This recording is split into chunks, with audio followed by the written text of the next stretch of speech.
I know, I was like, whoa. Never saw that one before. Fancy.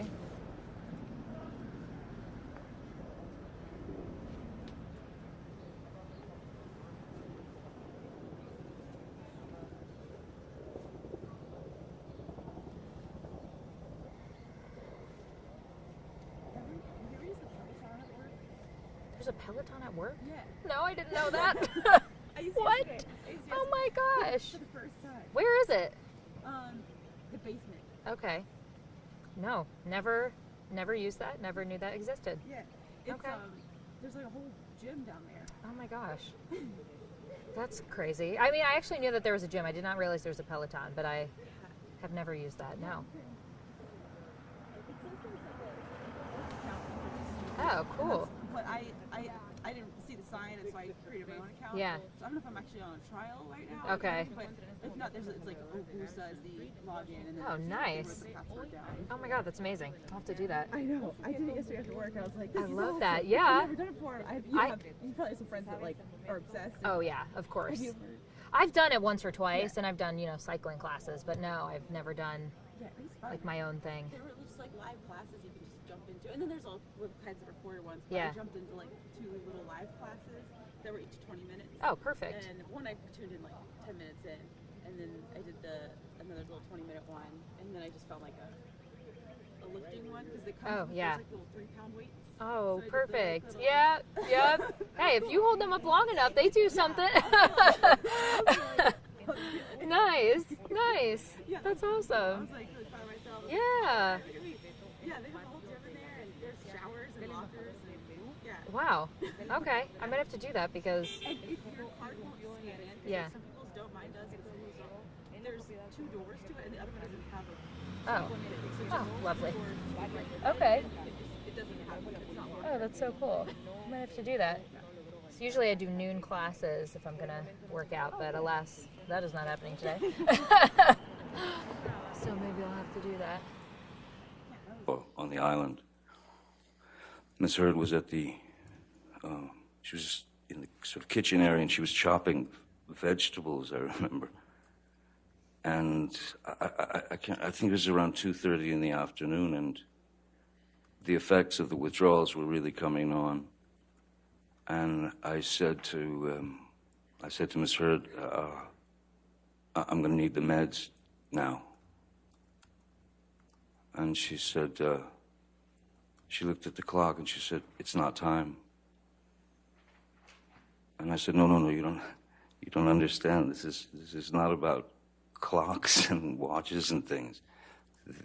I'm going into the ship, and it was visible. And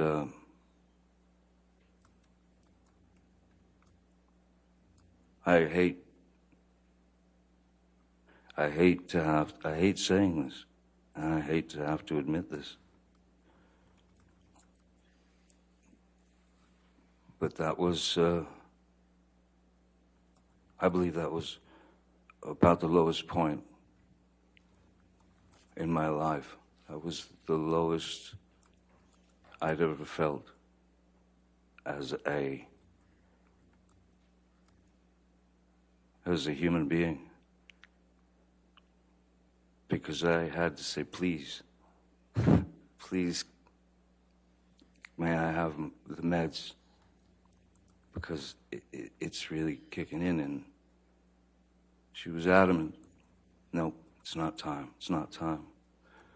So, in explaining how these withdrawals start to take over your body, when I was begging at that point for the meds, I found that I had sort of rolled off the couch and I was sitting on the floor crying.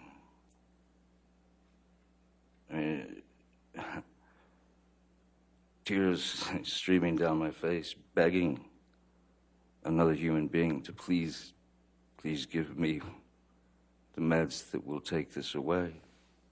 And she would not. She was adamant that, nope, it's not time, 4 o'clock. So the only thing that one can do in that situation is you have to trick the body. You have to manipulate your body out away from those. Well, you have to trick the body to get away from the receptors.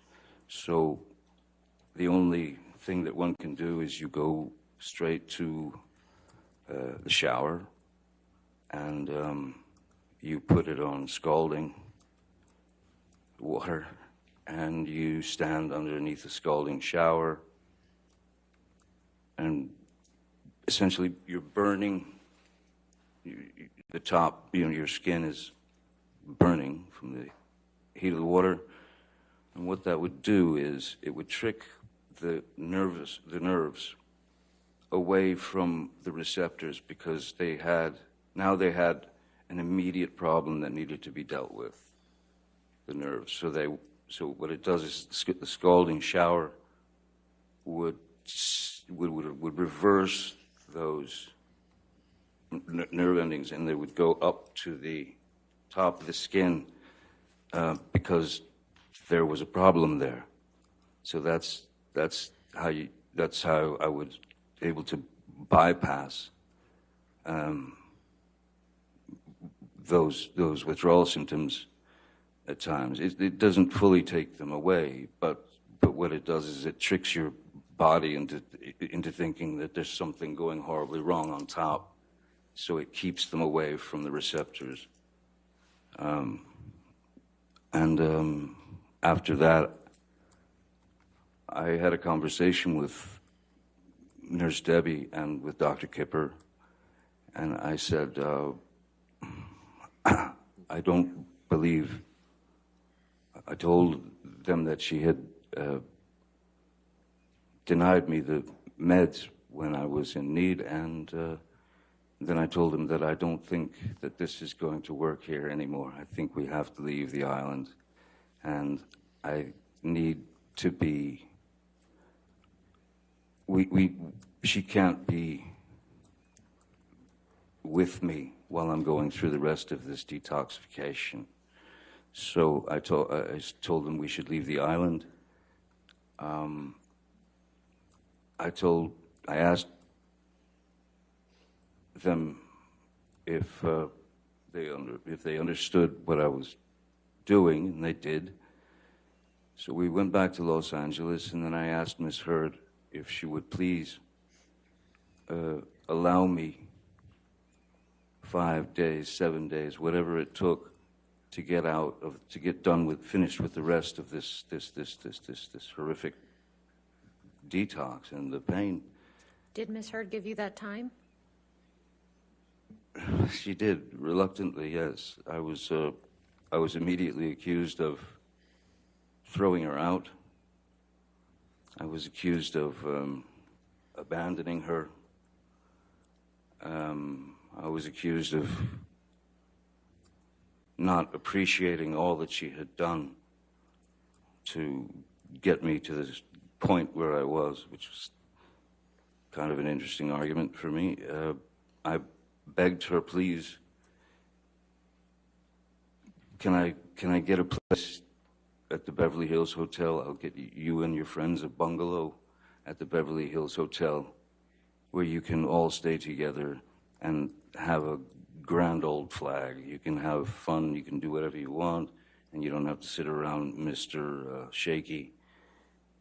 And she wasn't happy about it, but it was very necessary. So she did eventually leave for about five days or so, and I sat in after a few days, I sat in just a metal chair with one song on a loop, that I could focus on the lyrics and the power of the song to help me get through it. And even once the effects, started to go away, that is the pain, I was still in this, something strange that happens. You feel electricity in your body. You feel this electric, very foreign, and you're just sitting there like going through it. And I didn't understand what the electricity was until probably, and this lasted for, the electricity, that feeling lasted for a month, 2 months. And I finally realized at a certain point what that electricity was. And I was feeling, that's what it was. I was actually feeling without the aid of the drug, without the aid of any drugs. I mean, I had refused with Dr. Kipper and Nurse Debbie and Amber at the table before she left for the hotel with her friends. I had refused to continue taking the phenobarbital and the lithium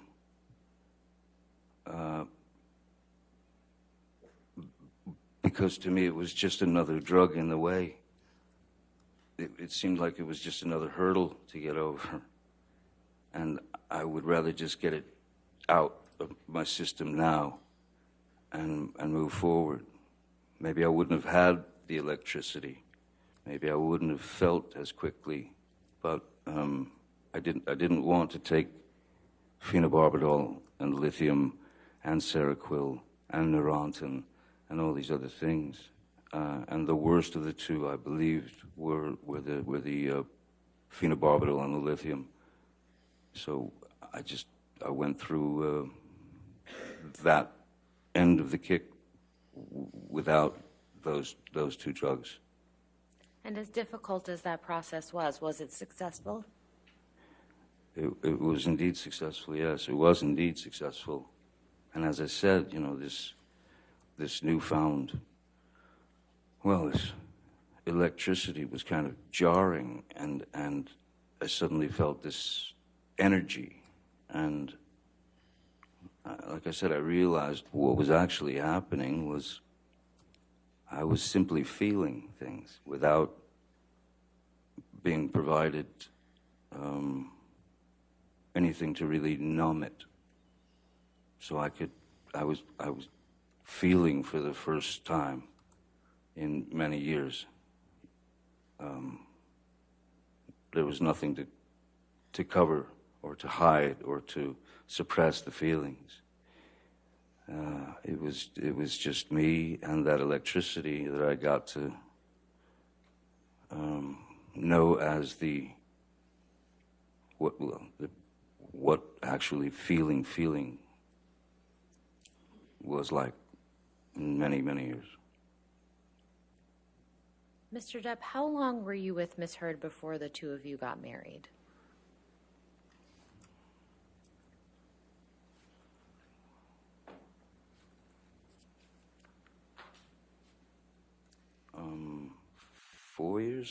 Four years maybe, was it? I don't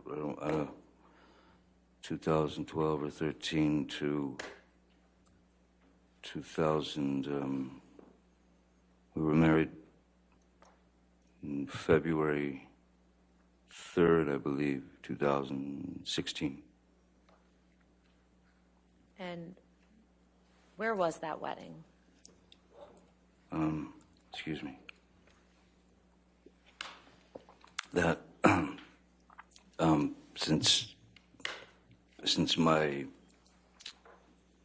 mother, my mom, Betty Sue, who by this time in her life had mellowed quite a bit, and she'd been through a number of illnesses. Since my mom was ill, and one doctor had told me that she had no more than 3 months, I went to Ms. Hurd, and we knew we were going to do something on the island, but I decided, or asked her, and we both agreed that her parents would come to my mom's house so that my mom could witness the wedding and be there and all that. So yeah, we held it at my mom's house for that reason. So there was my children were there, Ms. Hurd's family and friends, and so that was, yes, February 3rd, 2016. And is that the ceremony that you mentioned, or the celebration on the was island? Was it 15? I don't know. Sorry. I'm sorry, what was your question? I said, is the date that you just mentioned, is that the actual ceremony, or is that the date that you celebrated on the island? No, the actual ceremony, the actual wedding that goes down on paper, it was February 3rd at my mom's, at Betty Sue's house, and then we all immediately left for the island for the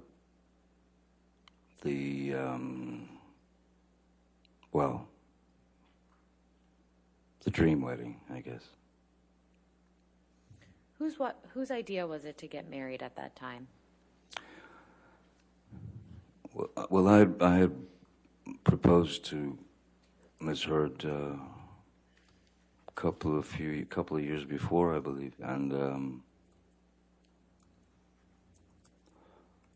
so we talked occasionally about when would be the right time in terms of between schedules, and how could we make this so that we could actually have a wedding and a honeymoon, and then go on to do the work. At first, my sister Christy was handling all of the details and things that, for example, that Miss Hurd wanted for the wedding, and what she and Raquel had decided that they were going to design, or what the wedding was going to be like. At a certain point, Miss Hurd was getting very, very. She started to get very upset with Christy, my sister, and accused me and Christy of trying to slow the process. Were you trying to slow the process? No, I wasn't trying to slow the process, but what I couldn't understand was when Miss Hurd and her friend Raquel Pennington had decided to take all that away from my sister, and then they jumped in and made sure Your that. Honor. Testimony about what Ms. Pennington had decided is hearsay. We can move on from All that. right, I'll sustain the objection. Next question. Good one. Directing you to the celebration on the island. Who was invited to that celebration? Close friends, family, obviously. My father, my dad came. My son was there. He was my best man. My daughter, Lily Rose, did not come to the wedding. She and Miss Hurd were not on particularly great terms for several reasons. There were a number of Ms. Heard's friends and her family. So I'd say all in all, maybe there were, seems like there could have been no more than 20 people, 25 people, maybe. Was there any alcohol served at the wedding?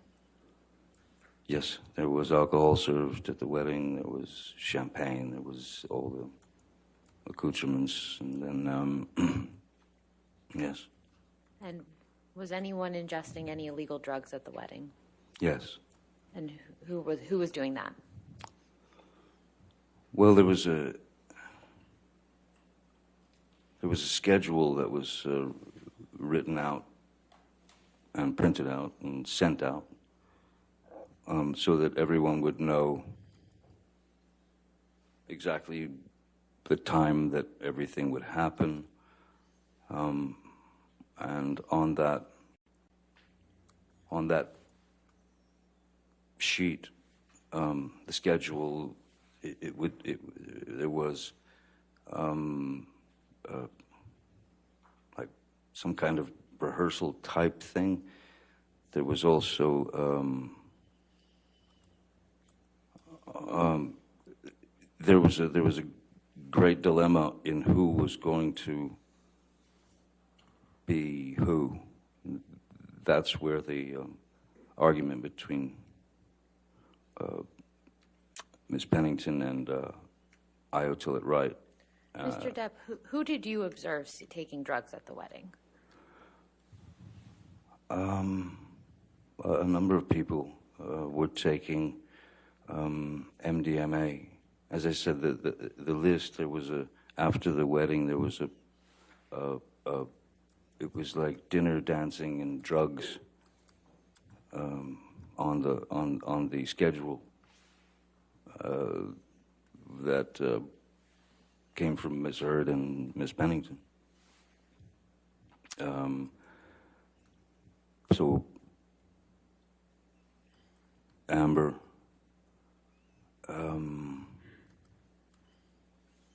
Raquel, a couple of friends of mine, Savannah, her assistant,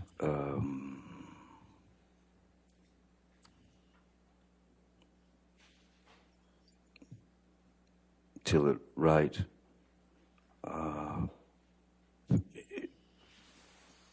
all of her gang were all partaking of the MDMA. What if any MDMA did? What if any drugs did you take that day? Again, to be honest with you, I mean, I don't know how much MDMA they had, but for me, that was for me to have taken MDMA would have been a waste of the drug. If you understand what I mean, it would have been essentially taking someone else's high, because it wouldn't have an effect on me. So how many drugs did you actually take that day? The day of our wedding? Yes. I smoked marijuana, and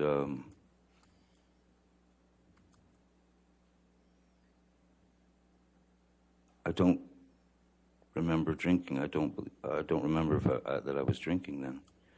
This was right. This was right before she was going to London to do, I believe, London Fields, and I was going off to Australia to do Pirates 5. I'm pretty positive at that point I wasn't partaking of alcohol. my drug of choice is, or was, and it is marijuana.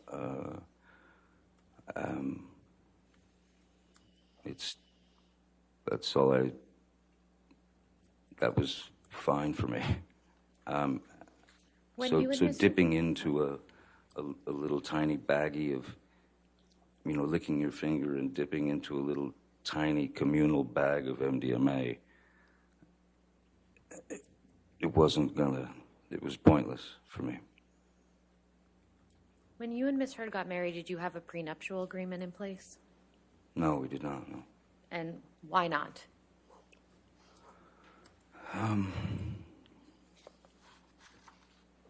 There always seemed to be some reason or another why she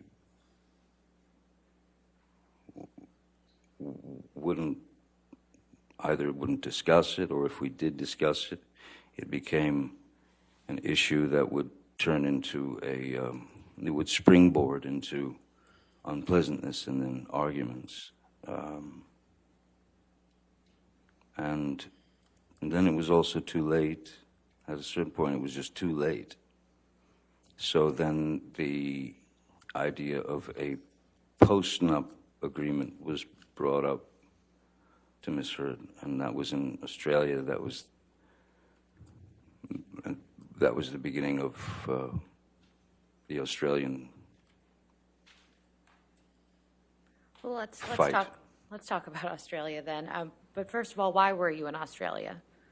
I was working on Pirates of the Caribbean 5. And who from your team was with you in Australia?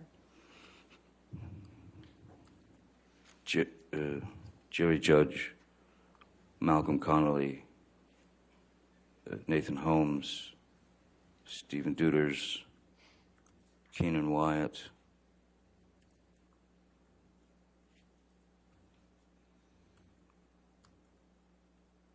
I believe that was it. Oh, and yeah, no, that's it. Was Miss Lloyd in Australia with you as well? Oh, yes, sorry, yes. Miss Lloyd traveled to Australia with us. And did Dr. Kipper come down to Australia at any point?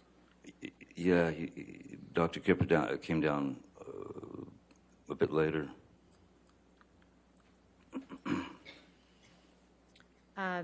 Mr. Wyatt testified yesterday that he observed you have a meeting with Sean Bailey in Australia. Do you remember that? Yes. And could you please tell the jury who Sean Bailey is? Sean Bailey, at that time, I believe he was the number three man at Disney in terms of hierarchy. He was upper echelon Disney, so he was under Bob Iger, and initially under Dick Cook, who was removed from Disney for some reason. So yes, he was number 3 man at Disney. And why were you having a discussion with Mr. Bailey? The discussions that I was having with Mr. Bailey, with Sean Bailey, were they had to do with, well, as I think we've established, I have always, from the beginning of that series of films, I had always rewritten my characters' words and jokes, if you will, and situational comedy and things that I would add. And Mr. Bailey was very complimentary about some of the things that I'd done. He'd come over to me laughing after Objection. a take. Calls for hearsay. Your Honor, this is just discussing generally what they were talking about. He was getting specific. I'll sustain that if you want to continue. That's fine. Mr. Depp, was Ms. Heard in Australia with you? She came a little later, yes. Do you recall when she came down? I don't recall. Well, no, I do recall. It was March. It was March. And what happened when Miss Heard came to visit you in Australia?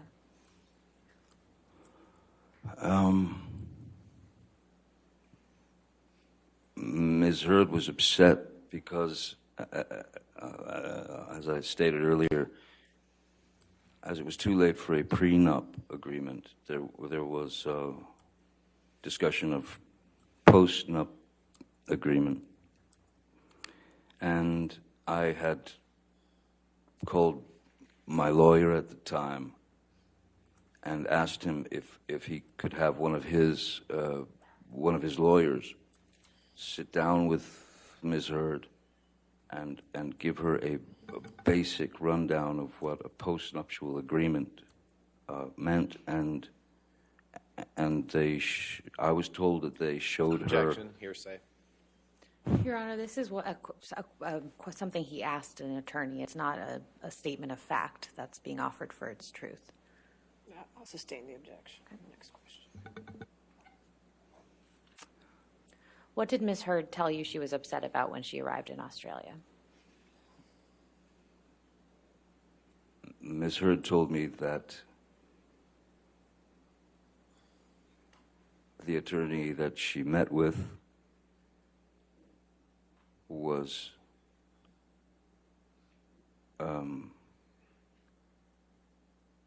rude and dismissive, and all she was being shown was an example of a postnuptial agreement. Ms. Heard then stated to me that she was very upset. She stated to me that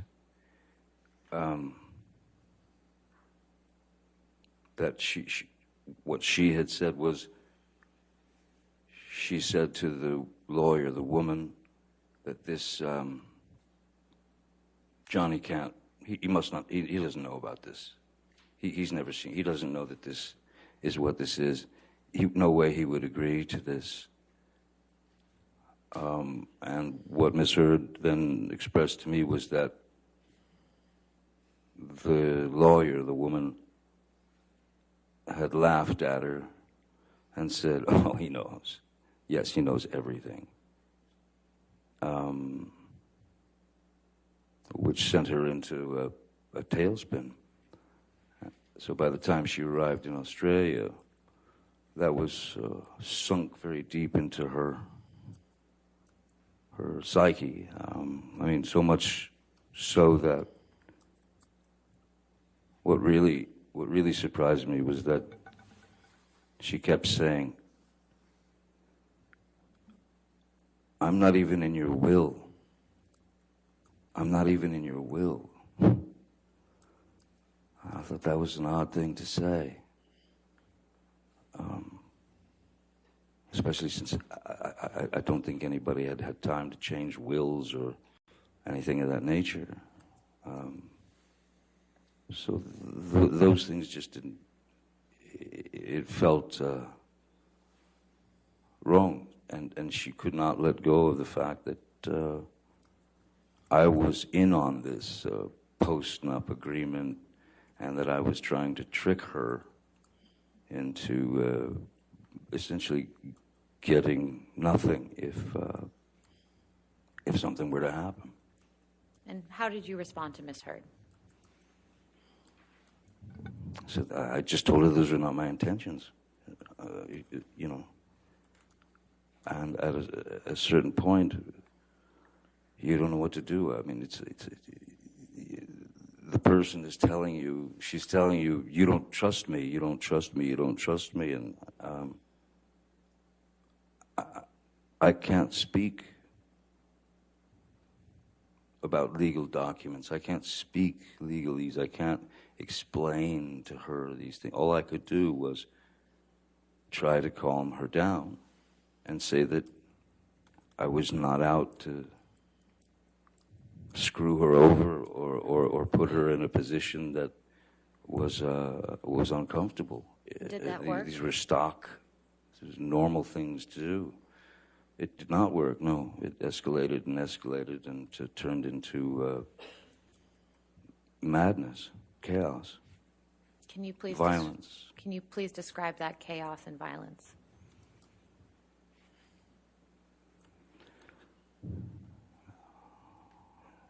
Yes, she was irate. She was irate, and she was possessed.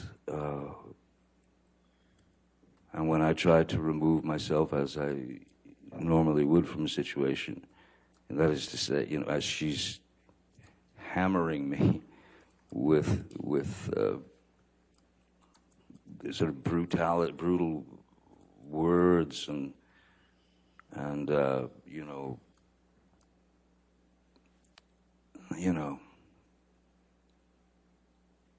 I don't, pardon my language, but I remember that it wasn't nice sort of being called an ass kisser to lawyers or a pussy that didn't fight for her or stand up for her.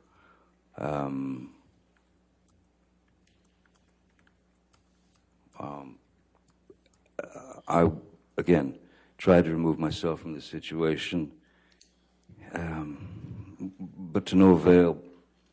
As I literally, the house that they had rented for me in Australia was quite a large place. It was quite a bit of a labyrinth, and a lot of rooms, a lot of extra rooms.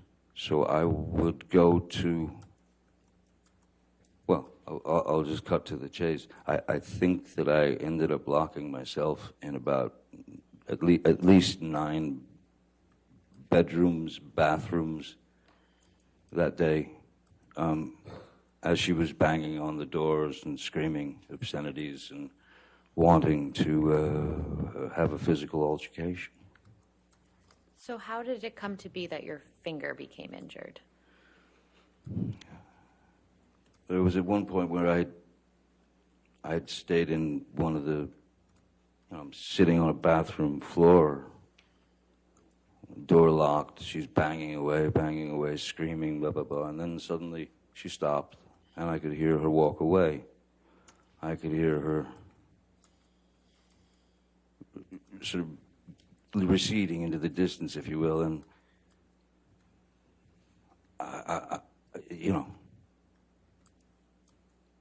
yes, yes, it became very emotional because you can't win for losing. There was nothing I could do to make her understand that I had, if that lawyer had in fact done that, and I did call my lawyer at the time, Jake Bloom, and I had him get these people on the phone, and I'm ashamed to say that I had taken, at that point when I was on the phone with him, I had taken Miss Heard's words to heart, and I laid out a ration of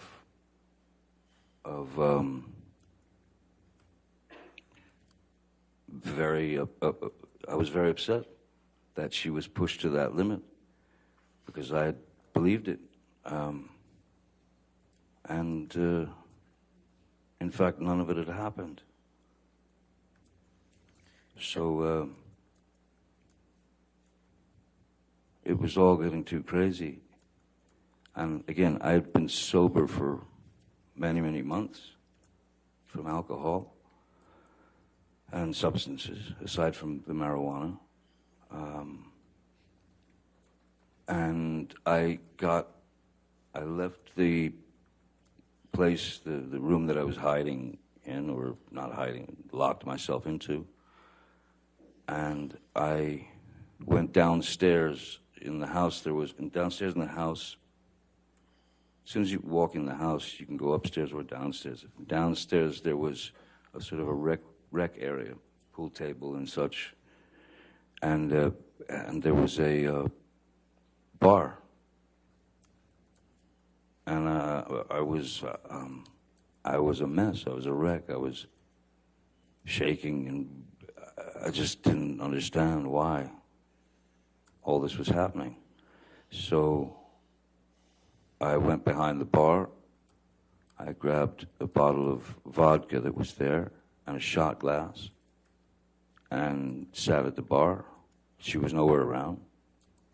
And I poured myself 2 or 3 stiff shots of the vodka.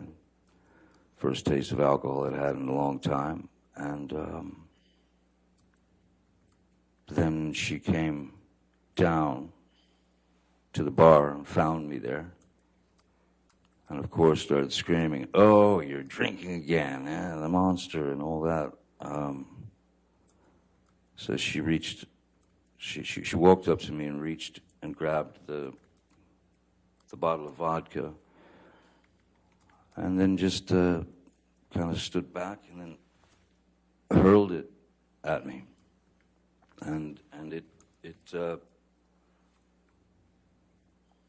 it just went right past my head and smashed behind me.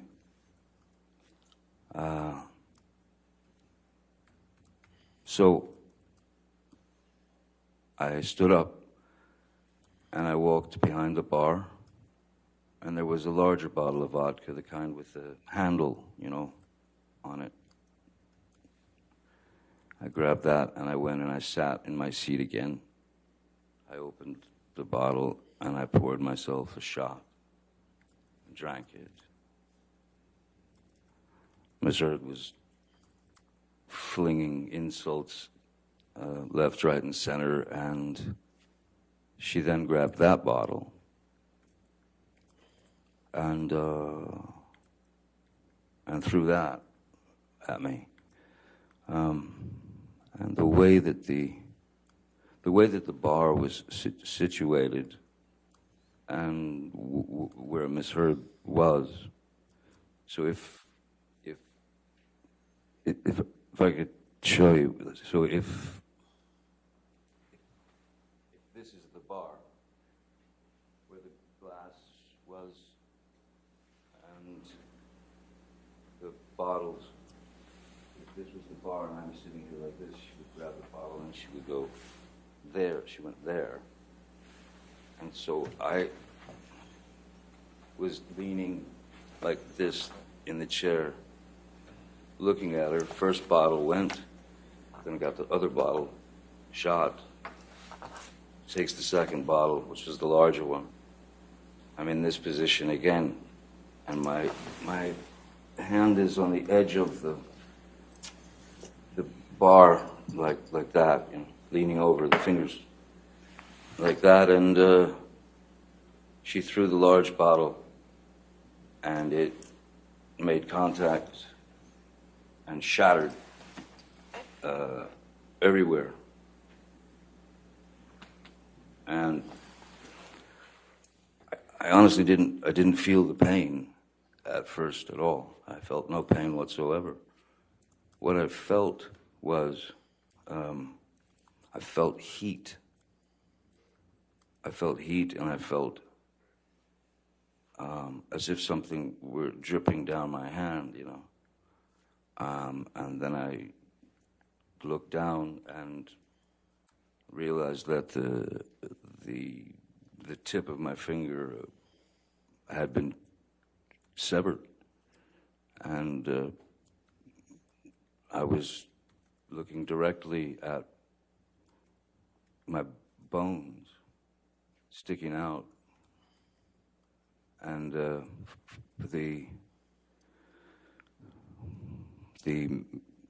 meaty portion of the inside of your finger,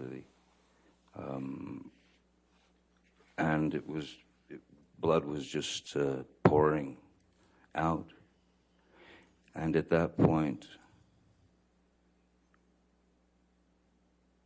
I I think that I went into some sort of, I don't know what a nervous breakdown feels like, but that's probably the closest that I've ever been. Nothing made sense. And I knew in my mind and in my heart, this is not life. This is not life. No one should have to go through this. And as I said, this feeling of nervous, being in the middle of some sort of nervous breakdown, I started to write with my blood, in my own blood, on the walls, little reminders from our past that essentially represented lies that she had told me and lies that I had caught her in. And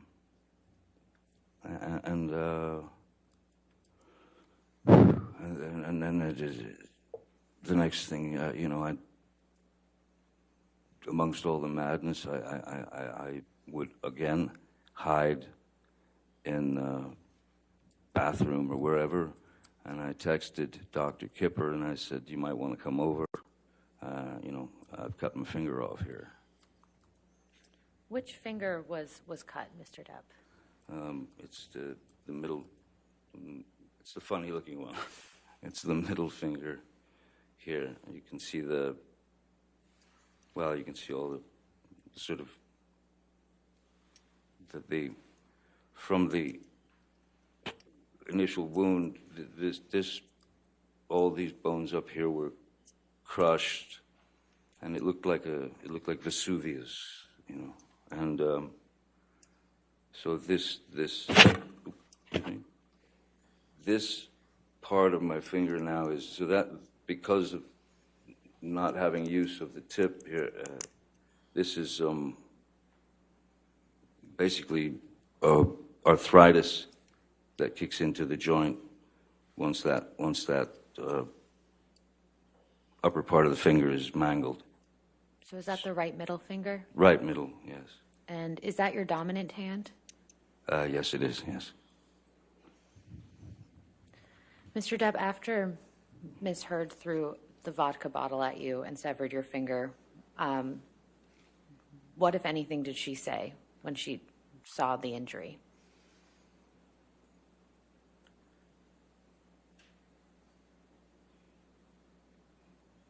I don't recall anything, but just it was almost like white noise, just someone yelling. It was just a high-pitched, constant attack of insults. It was just jumbled words to me in a very high frequency, and I was in a bit of shock, I was in shock. You mentioned that you reached out to Dr. Kipper. Did you receive medical attention after that? Yes. Jerry Judge, Malcolm Connolly, I believe Debbie Lloyd was there. Yes, Debbie Lloyd was there.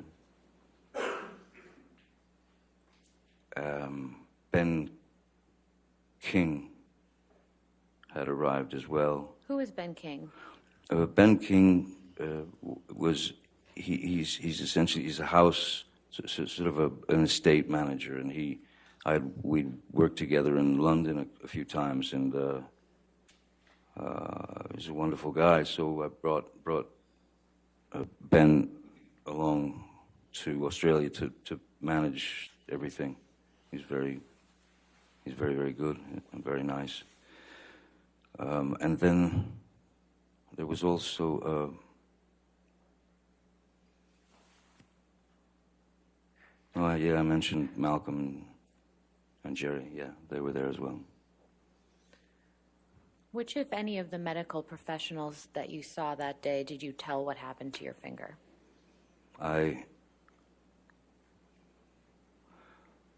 when Malcolm and Dr. Kip, when they took me to, first we went to Malcolm's apartment where he was staying while we were shooting the film, and tried to clean my hand because I had worked the day before, and obviously when you're playing pirate, Captain Jack or whatever, you're covered. They paint with alcohol, with rubbing alcohol. They paint dirt all into your hands and into your face and everything. So they were worried about getting my finger clean, so they tried doing that at Malcolm's.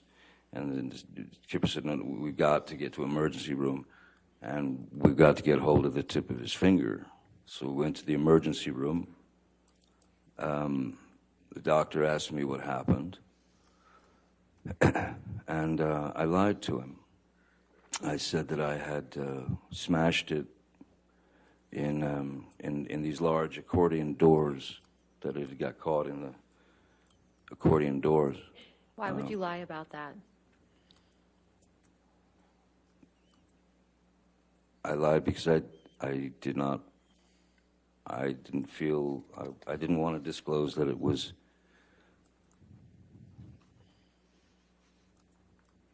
what it was. I didn't want to disclose that it had been. I didn't want to disclose that it had been misheard, that it had thrown a vodka bottle at me and then took my finger off. I didn't want to get her in trouble. I didn't want to. I tried to just keep things as copacetic and as easy as possible for everyone. I did not want to put her name in that mix. Did you tell Dr. Kipper what had actually happened to your finger? Yes. After you returned from the hospital, where did you go? I went to Malcolm Connolly's apartment and slept on his couch. And to the extent that you know, where was Ms. Heard during this time? Ms. Heard was. I wasn't there, but I had. It was clear that she had to. She needed to leave, and I'd asked them to get her on a flight from Melbourne or Sydney or wherever back to Los Angeles. Why did you ask for that? I didn't want to see her. I didn't want to see her. I didn't want to have any more arguments. I was, for all intents and purposes, I was just done. Mr. Depp, I'd like to show you a picture. If we could please pull up Plaintiff's Exhibit 145.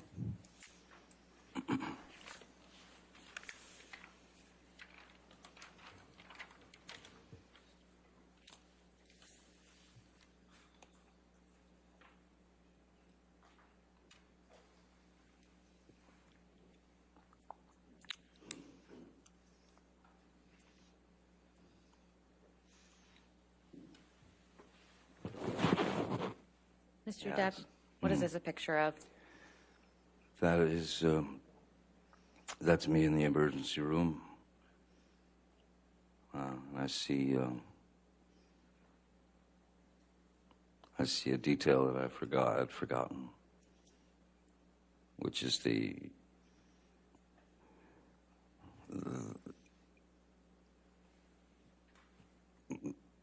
Ms. Heard had taken my cigarette from the ashtray and stomped it out in my face here. Could you mark on the screen where you see that? It's right above that green dot. And do you know who took this picture? I do not know. Can we please publish this to the jury? Do you want to enter into evidence? Yes, please. Any objection? No, Your Honor. All right, 145 in evidence. You can publish to the jury.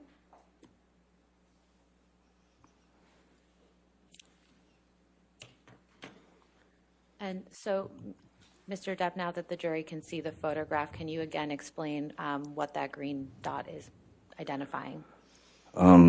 Just above the, well, just above the green dot is a wound from Ms. Heard taking my cigarette, and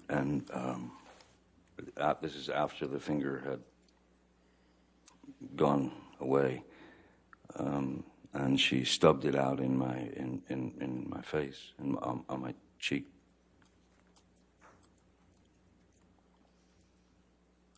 So that's the result of that.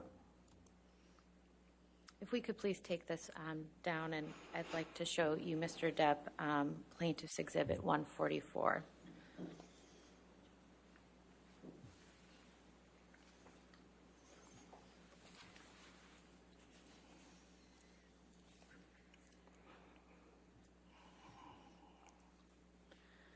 Yep, it's What is this a picture of, Mr. Depp? the remains of my finger. And was this taken shortly after you were injured? I believe this was taken at the emergency room, I'd imagine. I'd move to this into evidence, but I'd like to also warn the jury and the people in the All right. audience that this is a very graphic picture. All right, any objection? No, Your Honor. All right, 144.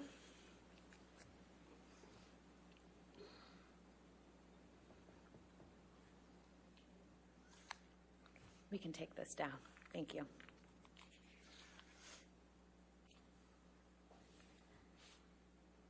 Mr. Depp, how long after your finger was injured did you return to LA? After the emergency room,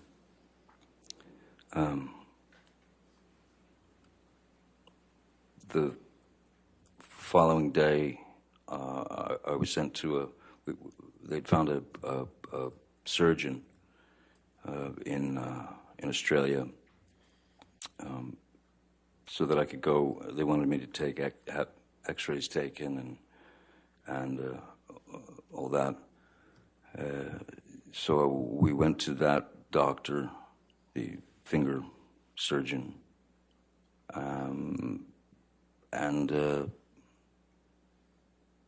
he asked me what happened to my finger,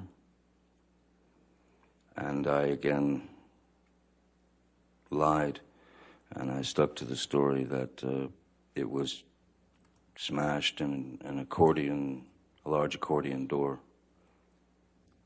And he looked at me as if I were lying. And the next thing I heard was, "Sir, that is a wound of velocity." And Objection, hearsay. Your Honor, this is a communication in the context of medical treatment. I'll sustain the objection. Moving on. So, Mr. Depp, this was a surgeon you saw in Australia. yes, When did you return to Los Angeles after seeing that surgeon? I believe it was probably the next day, where it might have been Kipper or someone who had hooked me up with a wonderful, a great expert in reconstruction of, hands, fingers, digits, whatever. So I went to see the surgeon, and we prepped for surgery, pretty quickly. And what type of surgery did you have on your finger?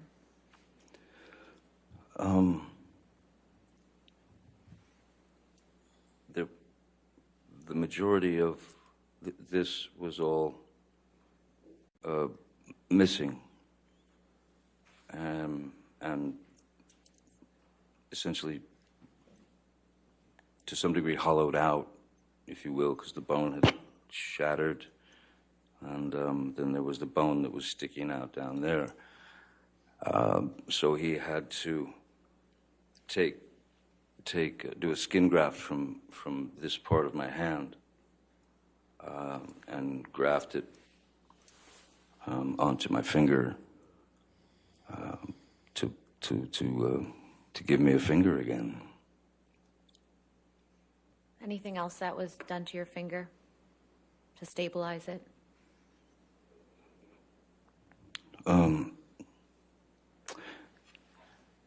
I don't think it was initially that they put the pin in. I think the pin, feels like the pin came later. I'm not sure, but I had to go after the surgery.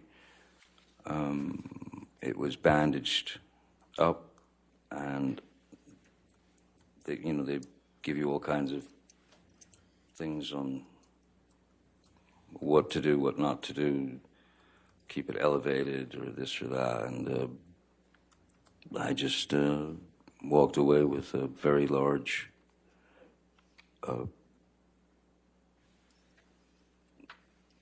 middle finger. It was all wrapped up to like this, and then,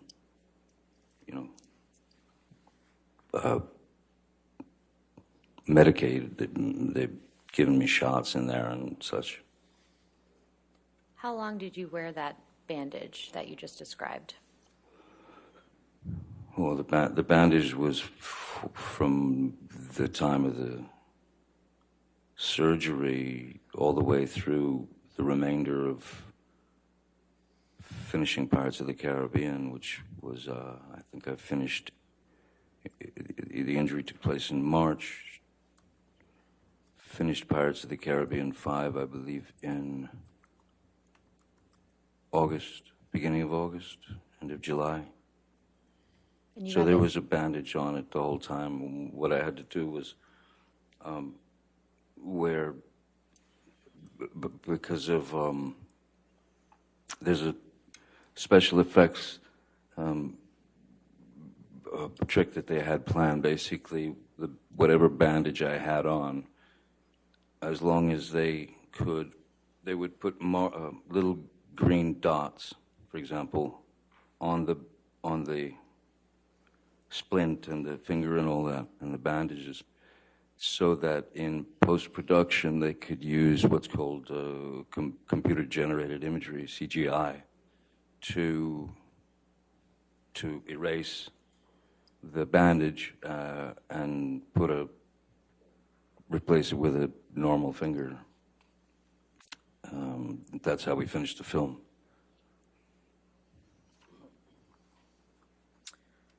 If we could please pull up Plaintiff's Exhibit 61.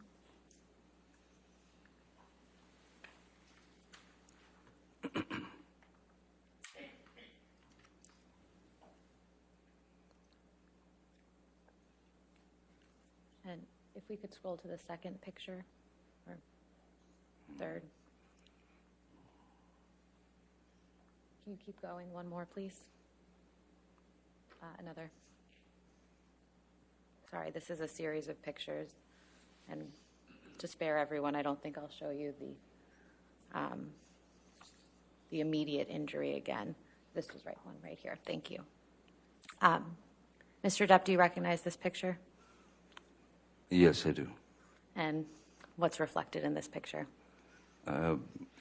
This was taken in the surgeon's office. where I'd go in, well, I had to go in every couple of few days to have it checked out for infections and such. And so the finger, non-finger, was wrapped quite heavily, and there was this medicated, kind of greasy medicated thing on top of the wound itself. And this, I believe, seems like when the pin here and the wrapping is, the bandage is, well, I had my choice, and I thought, well, may as well take the kiddie bandages, dinosaurs and hearts and unicorns. As I said, at least have some humor to deflect the pain. Your Honor, I'd like to move Plaintiff's Exhibit 61 into evidence. Do you want the whole exhibit or just this picture? If we could publish the whole exhibit. You want the whole picture, the Yes. whole exhibit in? Any objection to 61? No, Your Honor. All right, 61, but you just want to publish this part of 61? Yes. Okay, thank you.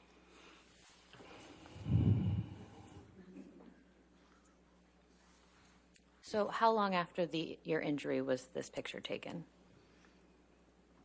After the initial injury, Yes. I'd say no more than, it would seem to me, no more than 5 days, a week. And how long was this bandage on your hand for?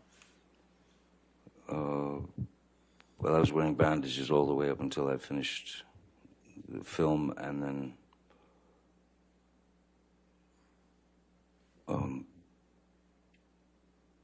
yeah, up through August for sure, and then beyond, I had to keep it. I had to keep it covered. I had to keep it protected. Do you recall how long after the injury that how long after the surgery the pins were removed from your finger? I would say maybe, I think it was about 2 or 3 days, because I remember that there was maybe more, but I just remember that the pain seemed to be getting worse and worse as Debbie would rate it, from is this an 8 out of 10? Is this a 3 out of 10? That kind of thing. At a certain point, it became kind of a 12 out of 10, because it felt hot, very, very, very hot, and it felt there was throbbing. It was like it was throbbing, and the pin in there. It was like I could feel the pin in there. So we called the surgeon. I called the surgeon, told him. Actually, I think it might have been Debbie Lloyd. Actually, called, but I knew I had to see the surgeon again because something felt very wrong, and I went there, and he removed all the bandages, and he found that that my finger was indeed infected, and that I had contracted MRSA, MRSA, which is like I believe it's like the flesh-eating disease or something. But it was a pretty grotesque sight. After with the pin in and what they had to do to save it. Mr. Depp, while your finger was injured and healing, did you ever take any opiates during that time? No, ma'am. No more. Your Honor, I'm about to switch gears, so if right. it makes We sense can to do take that. our lunch break. All right, ladies and gentlemen, let's go ahead and take our lunch break. Come back at 2 o'clock. Just make sure you do not discuss the case and do not do any outside research, and we'll see you at 2.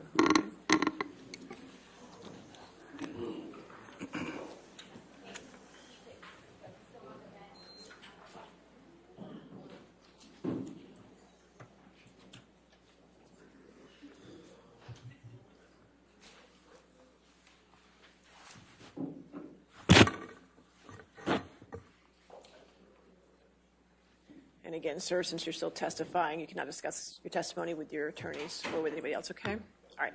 See everybody at 2? All right, thank you. Thank you. All right.